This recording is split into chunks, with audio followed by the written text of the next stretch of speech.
علی بھائی اگلا سوال ہے، بعض ملحدین کی جانب سے یہ دعویٰ کیا جاتا ہے کہ قرآن حکیم انتہائی کنفیوزڈ کتاب ہے، نعوذ باللہ من ذالک، اور عموماً ان کی جانب سے یہ اعتراض کیا جاتا ہے کہ شیطان کو تو سجدے کا حکم ہی نہ تھا، حکم تو صرف فرشتوں کو تھا، اور اگر شیطان بھی فرشتوں میں داخل ہے تو فرشتے تو ویسے ہی اللہ کے حکم کی نافرمانی نہیں کرتے، تو پھر شیطان کیسے بغاوت کر سکتا ہے؟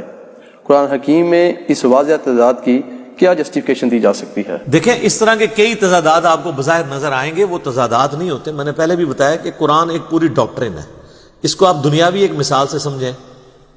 اگر میں آپ سے کہوں کہ ڈاک خانے میں صبح 9 سے شام 5 بجے تک بل جمع ہوتے ہیں، اور آپ سنڈے والے دن پہنچ جاتے ہیں اور وہاں پہ ڈاک خانہ بند ہوتا ہے، تو آپ یہ کہیں گے کہ آپ کی جو سٹیٹمنٹ تھی وہ غلط نکل آئی، پریکٹیکلی کنٹراڈکٹ کر گئی ڈاک خانے کی ٹائمنگ سے؟ نہیں، میں آپ سے کہوں گا کہ بھائی آپ سنڈے کو گئے ہیں، یہ انڈرسٹوڈ تھا کہ میں سنڈے کی بات نہیں کر رہا تھا، میں ورکنگ ڈیز کی بات کر رہا تھا۔ ایسا ہی ہوتا ہے نا۔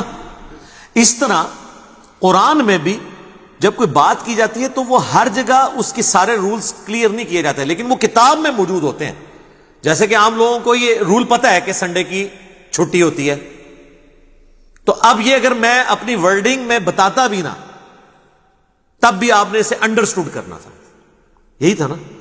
تو قرآن میں بھی اللہ تعالیٰ نے مختلف جگہ پہ مختلف رولز بتائے ہوئے۔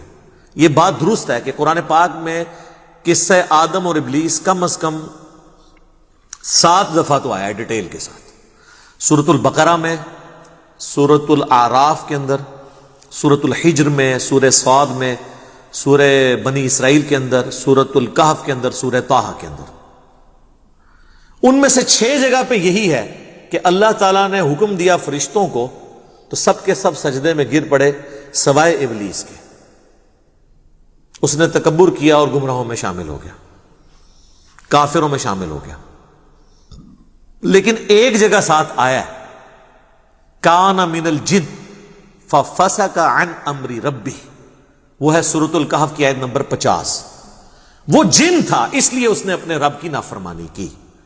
باقی 6 جگہ فرشتوں کے اندر ہی اللہ نے اسے شمار کیا ہے، اس لیے کہ میرے بھائی 50 کی کلاس میں اگر 49 میل سٹوڈنٹ ہوں اور 1 فیمیل سٹوڈنٹ ہو، اور کلاس کا ریپریزنٹیٹو سی آر اگر یہ کہے کہ بوائز سٹینڈ اپ، تو اس کا یہ مطلب نہیں ہوتا کہ وہ گرل جو ہے اس نے نہیں کھڑا ہونا اس کے استقبال کے اندر، وہ انڈرسٹوڈ ہوتا ہے کہ وہ بھی شامل ہے ایز اے اسٹوڈنٹ۔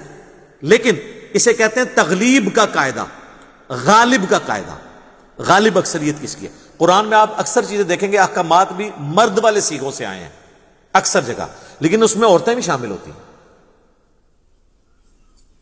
مرد کے صیغے کے ساتھ خطاب ہو رہا ہوتا ہے، کیونکہ لٹریچر میں اسی طریقے سے معاملات لے کے چلے جاتے ہیں۔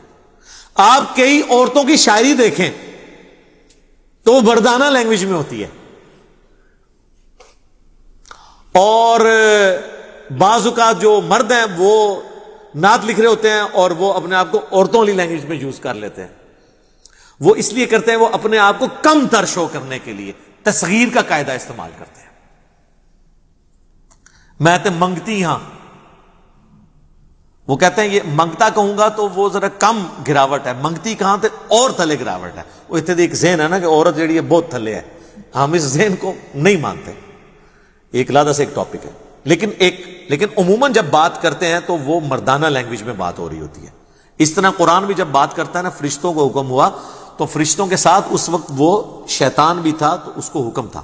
اور اس سے بڑی بات آپ بس اتنی آیت تو لیتے ہیں، اس سے آگے بھی تو پڑھیں، یعنی یہ ڈیٹیل سے واقعہ اگر آپ دیکھیں تو سورۃ الاعراف کے اندر آیا آیت نمبر 11 سے آنورڈ، وَلَقَدْ خَلَقْنَاكُمْ ثُمَّ صَوَّرْنَاكُمْ ثُمَّ قُلْنَا لِلْمَلَائِكَةِ اسْجُدُوا لِآدَمَ، یعنی ہم نے تمہیں پیدا کیا، اس کے بعد تمہاری تصویر کشی کی، اس کے بعد ہم نے حکم دیا فرشتوں کو کہ آدم کو سجدہ کرو، فَسَجَدُوا، تو وہ سب کے سب سجدے میں گر پڑے، الا ابلیس، سوائے ابلیس کے۔ ابلیس کہتے ہیں حسد کرنے والا، جیلسی کرنے والا، لم یکم من الساجدین، وہ سجدہ والوں میں شامل نہ ہوا۔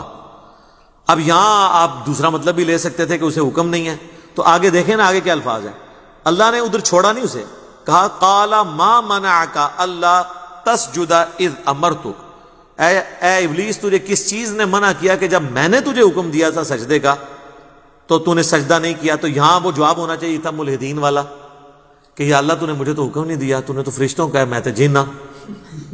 ہاں یہاں پہ یہی ہوتا ہے نا یار. ویسے مولویوں سے تو شیطان بھی بہتر ہے اس حوالے سے. آپ مولویوں سے بات کریں نا، بات کرتے کرتے آپ کو لفظ غلط بول دینا، آئی نہیں اگر آپ کہہ دینا کہ جی میں فلاں عالم کی بات نہیں، بیٹا عالم نہیں ہوتا، عالم ہوتا ہے. حالانکہ وہ بیچارہ اس لیے وہ عالم ہی بول رہا ہوتا ہے، وہ عالم کہہ دیتا کوئی فرق نہیں پڑتا. یہاں دیکھیں شیطان نے یہ حرکت نہیں کی ہے. جب اللہ نے کہا تجھے کس چیز نے منع کیا تو مولوی ہوتا تو کہتا ہے یا اللہ تو نے تو فرشتوں کو حکم دیا، میں تو جینا. اس کو سمجھ تھی کہ میں بھی اس میں شامل ہوں. کہا قال انا خیر من، میں اس سے بہتر ہوں. تو اس کا جسٹیفیکیشن دینا اپنی نافرمانی کی یہ چیز ثابت کرتا ہے کہ وہ وہی سمجھ رہا تھا کہ میں بھی اس میں شامل ہوں.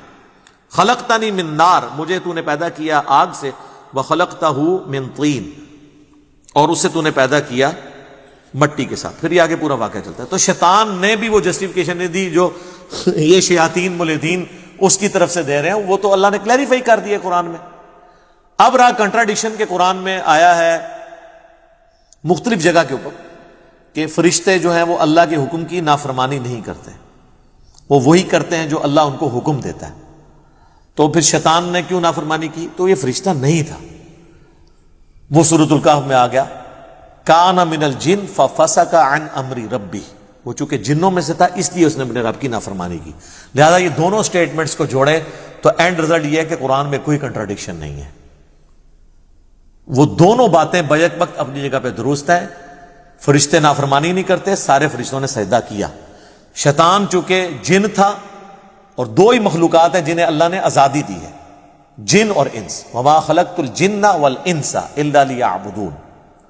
جنوں اور انسانوں کو اللہ نے اختیار دیا ہے اور وہ اپنی مرضی ایگزیکیوٹ کرتے ہیں. فرشتے اپنی مرضی ایگزیکیوٹ کر ہی نہیں سکتے. تو چونکہ وہ جن تھا اس لیے اس قسم کے کئی کنٹراڈکشن آپ کو قرآن سے یہ لوگ دکھائیں گے، اس لیے کہ آپ قرآن آپ نے کبھی پڑھا ہی نہیں. قرآن پورا ٹوٹیلٹی میں پڑھا.